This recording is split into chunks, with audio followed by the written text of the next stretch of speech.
Suyang picks up the crystal core he obtained from the demon. He looks at it closely, noting that this is the crystal core mentioned in the hidden quest. He feels a little indifferent, thinking that he would have been excited about it in the past, but now it just doesn't seem to matter much. He saves the core into his inventory, then leaps onto his legendary black dragon. He thinks to himself about the power of the original Sin Monarch. To gain it, he knows he needs to go to the bottom of the abyss, but he can't go yet. The connection hasn't refreshed, so his only option is to give the power to the original Sin Kings first. Then they will transfer the power to him when the time comes. He has no choice but to wait until tomorrow. Later in Demon City, Suyang arrives at his private residence. The demon workers are busy taking care of their tasks. The elf princess spots him and immediately runs towards him, clearly relieved to see him. She asks him where they are. Suyang responds casually, telling her that they are in the main city of demons, deep within the demon abyss. The elf princess is stunned. She can hardly believe it. She asks how he, a human, could be here. Suyang explains that the situation is a bit complicated. He adds that he heard the elf kingdom has started investigating her again. To keep her safe, he brought her here. He assures her that everything is taken care of and she will be safe with him. The demon workers here will handle her daily needs. The twin demon sisters who are standing behind Suyang speak up. They offer to help her with anything she needs, assuring her that she can ask them anything without hesitation. Later, inside his residence, the elf princess sits down on the sofa.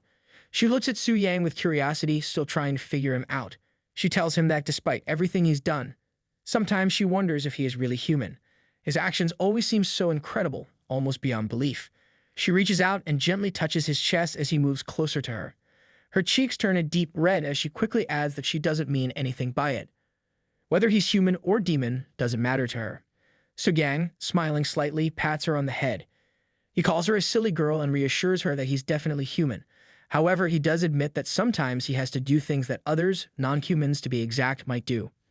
Meanwhile, in the Elven royal court, the elf queen sits on her throne looking both amused and curious. She turns to Captain Tisai, who is leaning before her. She asks why he's back so soon, especially when he was supposed to be escorting Prince Eric and the others in the human world. Captain Tisai stumbles over his words, clearly nervous. He eventually admits that Prince Eric failed to return from the secret realm, much to the elf queen's shock. She stands up, her anger rising, and demands to know what happened to her son, Eric. At that moment, the elf minister of secrets steps forward. He calmly asks Captain Tisai to explain everything in detail. He also mentions Master Alan, wondering where he is in all of this. Captain Tisai, trembling, kneels before them. He admits that he doesn't know the full story. He was negotiating with the humans outside the secret realm when they were suddenly attacked by the King of Arrogance. He says that only the humans can explain the truth of what happened. The elf queen, furious, calls Captain Tisai useless. She releases a powerful aura, showing just how angry she is. It's clear she feels betrayed by his failure. The elf minister of secrets steps in, trying to calm the queen down. He urges her to mourn later. For now, he insists that the most important thing is to focus on the bigger issue, dealing with the human world, which seems to be the source of all this trouble. The elf queen, still brimming with anger, orders the elf minister of secrets to travel immediately to the human world. She demands that the humans give her an explanation for what happened, threatening them with enslavement if they do not comply. She is sure the elves will have no problem destroying the humans if necessary, but it's better to make them submit first. The elf minister of secrets, along with his fellow ministers, bows deeply, eager to carry out the queen's commands. They leave with no hesitation, determined to get answers from the humans, even if it means making threats to get what they want. Back in the Holy Temple, the High Priestess is deep in thought as she leads the roundtable discussion with the human heroes.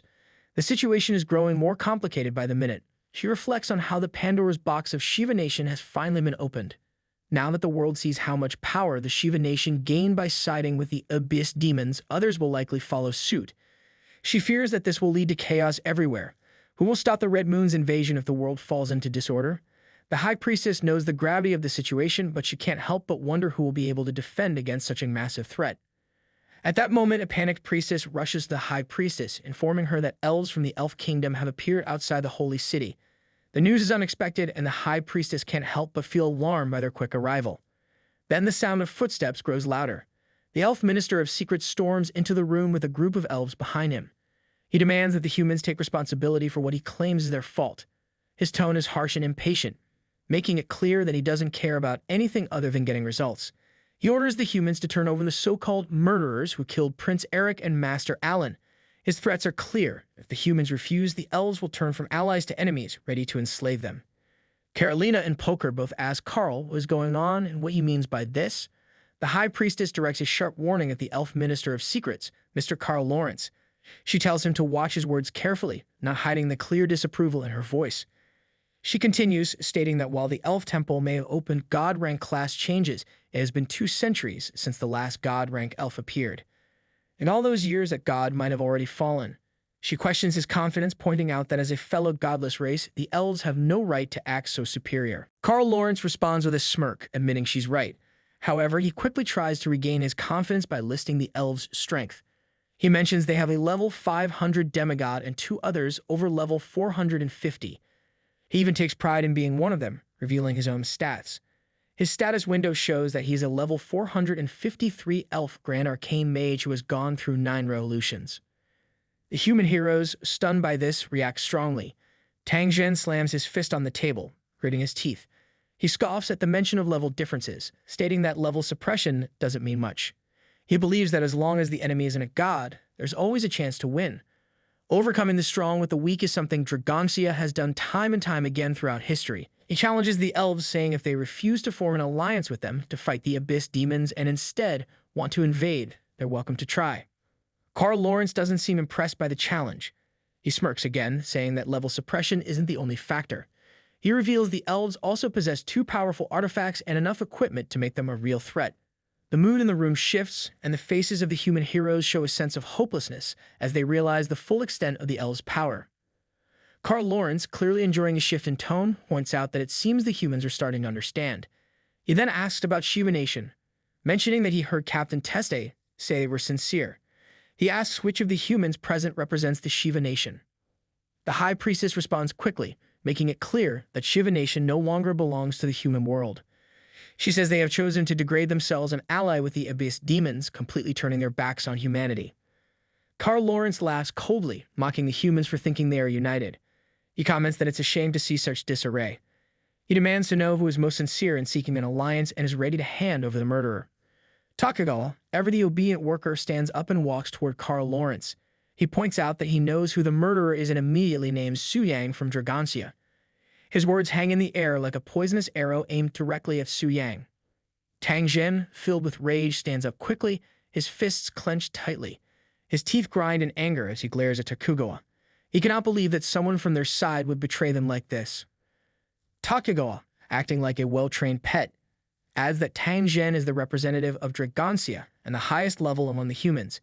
He further explains that it was Tang Zhen's strength that caused him to refuse their decision to send Suyang to Carl Lawrence's world. Takagawa's words feel like a knife in Tang Zhen's back, showing just how far he is willing to go to please Carl Lawrence. Carl Lawrence looks at Tang Zhen, his face hardening as he asks for the serious tone where Suyang is. Tang Zhen, though furious, refuses to answer. His lips are sealed. Carl Lawrence, now seething with anger, changes his approach. He shifts into a fighting stance and activates his arcane convergence, preparing for a more forceful method of questioning. He asks again if Tang Zhen is looking for death, threatening him with his power. The High Priestess, watching this situation unfold, sharpens her gaze and tells Carl Lawrence that he can certainly try, but he may find it more difficult than he expects. Her confidence is clear, and she is unafraid. Carl Lawrence, momentarily backing off, clicks his tongue in irritation. He then brings up the survivors of the secret realm, asking where they are.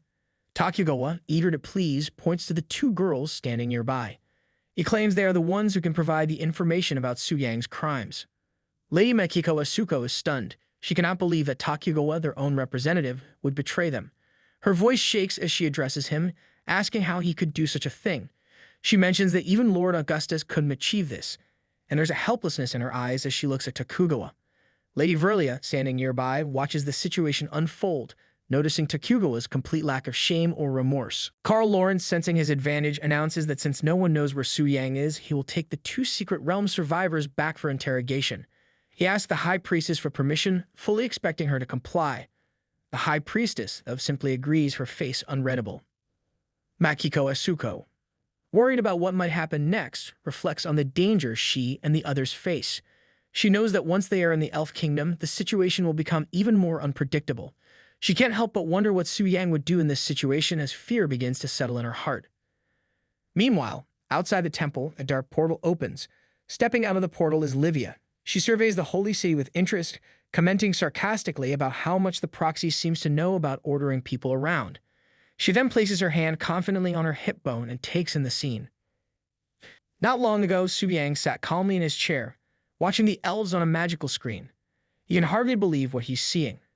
The Elf Queen's plan to enslave humans is so ridiculous to him. He's the ruler of the Abyss, and he won't let such nonsense go unchallenged. His anger builds as he orders Livia to go teach this arrogant elf minister a lesson. He adds that Livia should also bring back the two girls. Suyang's tone is filled with authority, making it clear that he's not someone to be trifled with. Livia, walking behind his chair, acknowledges his command with a simple yes. She knows better than to question him. Suyang's mind drifts toward the spectral power of the King of Envy, wondering what it will be like when he finally witnesses it firsthand. His excitement is palpable, but he remains calm, knowing that the real test is yet to come. Meanwhile, Carl Lawrence is leading the two girls away as Takugawa whispers something to Makiko. He tells her to use this opportunity to gain favor with the elves. Once they reach the Elven royal court, she must tell them everything she knows about Suyang. Takugawa reminds her that this is her chance to repay the country's kindness, warning her not to anger Lord Carl or the Elf Queen. If she does, she'll be considered a traitor to Sakura country.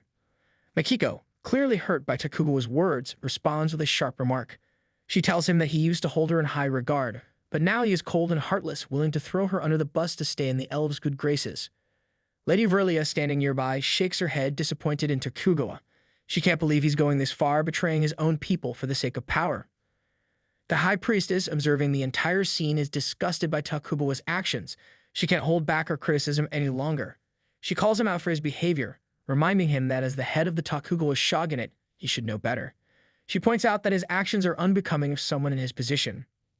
Takugawa, unfazed by the High Priestess's words, reflects that as long as he can continue to gain favor with the elves, he doesn't care about the criticism. He's willing to sacrifice his honor if it means he can climb higher in the elves' ranks. Carl Lawrence, noticing Takugawa's willingness to please him, smiles and says that he needs to report back to the Elf Queen. He praises Takugawa for being sensible and tells him that he can join him in the Elven world. There, he'll help Takugawa raise his level, offering him an opportunity for power in exchange for his loyalty. Takugawa, eager to secure his place, bows deeply, thanking Carl Lawrence. Carl Lawrence then casts the Mana Shackle spell. Immediately, mana circles appear around both Makiko and Verlia, encircling them. Then, in a cold and commanding tone, he signals that it's time to move. The group, including Carl Lawrence, Verlia, Makiko, and Takugawa, steps outside the temple. They begin walking along the path that leads through the dense forest, the tension hanging thick in the air. Takugawa, eager to please and take advantage of the situation, asks Carl Lawrence what he plans to do if Tang Zhen refuses to hand over the murderer of Prince Eric. Carl Lawrence's response is casual, almost dismissive. He says that if Tang Zhen doesn't comply, they'll simply kill him and replace him with another ruler. Takugawa can't help but laugh, reflecting on how Tang Zhen's fate is sealed. He thinks to himself that Tang Zhen is finished, his time running out. Then suddenly, Carl Lawrence stops walking, causing Takugawa to bump into him. Carl Lawrence's gaze is fixed upwards, and Takugawa follows his line of sight, curious. Livia hovers above them, her presence radiating power. Takugawa is taken aback and asks who she is, not recognizing her. Carl Lawrence, equally stunned, looks up at Livia, unable to see her status panel. His intuition, however, tells him that she's a dangerous figure, one he cannot underestimate. Without hesitation, he uses his arcane surge, trying to prepare himself for whatever threat she might pose. Livia, with a serious expression, declares that this is a futile struggle. She makes it clear that from this moment on, Carl Lawrence's abilities belong to her. She activates her Cardinal Sin Envy skill, which allows her to plunder the abilities of her opponents, taking them as her own. During this plunder, her opponents cannot use their original abilities, leaving them powerless. The effect lasts for 10 minutes and is guaranteed to work against anyone lower in rank than Livia. For those of equal rank, it's based on their attributes. Carl Lawrence, unable to believe what's happening, finds himself stripped of his power. His confidence falters as he mutters that his strength is gone. Livia, with a smirk, uses his own skill against him. She mocks him, calling his abilities garbage and useless. Then, with a dismissive wave, she decides to improve on his forbidden spell, mocking its weakness. She closes her fist, summoning the power of the forbidden spell. Wood-binding flame extinction. Flames spiral around her, engulfing the air with intensity. Carl Lawrence, overwhelmed and shocked, stares in disbelief as Livia unleashes the attack. The flames are stronger and more powerful than anything he could have imagined. He can't believe what's happening. His own skill is being used against him, and it's even more powerful than he could ever dream. He is now at her mercy, completely powerless and outclassed. Carl Lawrence, desperate to regain control, attempts to activate his ultimate move, the Grand Seraphim Halo. However, his efforts fail. The activation of the skill sputters and he is left stunned, wondering how such a powerful ability could have failed him. Before he can comprehend what's happening, the fire from Livia's attack reaches him. The flames engulf him, burning him alive. Within moments, he is reduced to nothing but ashes in the wind. The elf minister, once so confident and arrogant, is now gone, his power completely wiped out. Takugawa, in sheer panic, turns and runs for his life. He shouts in terror, calling for someone to save him. His voice is filled with fear, realizing just how out of his depth he is. Livia watches him with a cold, disinterested gaze. She mutters to herself, clearly irritated by the sight of him, and calls him an annoying fly. With a flick of her finger, she activates her ultimate forbidden spell, Wind God Strangulation. A massive tornado of fire erupts, swirling with fierce intensity. It engulfs every elf in its path, including the terrified Takugawa. The flames scorch and burn them all, leaving no trace of their existence. Makiko and Verlia, standing nearby, are left in shock and awe. Makiko's voice shakes as she expresses how terrifying the display of power was. The strength and cruelty of Livia's attack have left her speechless. Verlia, equally stunned, turns to Makiko and asks what they should do. She feels helpless, unsure of how to handle the overwhelming force they just witnessed. Just then, the portal opens right in front of them. Livia steps out of it, her presence commanding and powerful. She tells the two girls to follow her, though both are still confused and startled by the sudden shift in events. They don't know what to make of Livia, but the power she wields is undeniable. Meanwhile, in the Holy Temple, the High Priestess feels a powerful surge of energy. She reflects on how an extremely strong power suddenly erupted and how, just moments later, both Carl Lawrence and Takugawa's auras completely vanished. It's as if they were erased from existence in an instant. Then, out of nowhere, Takugawa reappears. He's kneeling in front of the High Priestess, panting heavily, still trying to catch his breath. His body is trembling from the terrifying experience he just went through. He can hardly believe he's still alive after what happened. The High Priestess, surprised, asks him what just occurred. Takugawa, still trembling from the terrifying experience, tries to explain what happened. He tells the High Priestess that shortly after he and Lord Carl left, they encountered an unidentified woman. This woman was unlike any they had ever seen. Not only could she seal their abilities, but she also had the power to use Carl's own abilities against them. In the blink of an eye, both of them were killed instantly. Takugawa still can't believe how quickly it happened. The High Priestess, sensing the gravity of the situation, listens carefully. She calmly reflects on what Takugawa has said, then remarks that this kind of power is far beyond what a mere Ninth Revolution demigod should possess. A sudden realization hits her, and she wonders if this woman is another king of original sin who has come to the human world. The thought shakes her, but she pushes forward with her line of questioning. She asks Takugawa about Makiko Ishida and Verlia, both of whom are mysteriously absent.